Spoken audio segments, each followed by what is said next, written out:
పిడికిళ్లతో మన్నే నాపై పోస్తూ ఉన్నారే, తలువాలు వడి బియ్యాలు నువ్వోసుకోవే. ఈ మన్ను పరుపుల నేనే పడుకుంటున్నానే, ఆ పువ్వుల పరుపుల నువ్వే హాయిగా నిదరోయే. పైసా పైసా అన్నడు గదనే నిన్ను గన్న నాన్న, ఆఖరికి కురిసేది ఆటల సిక్కలానా.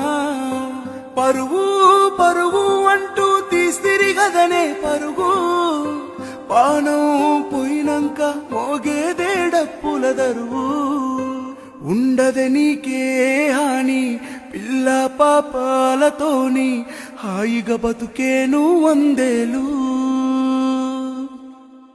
నువ్వు పువ్వులు అల్లుకుని పోతున్నవే అత్తగారింటికి,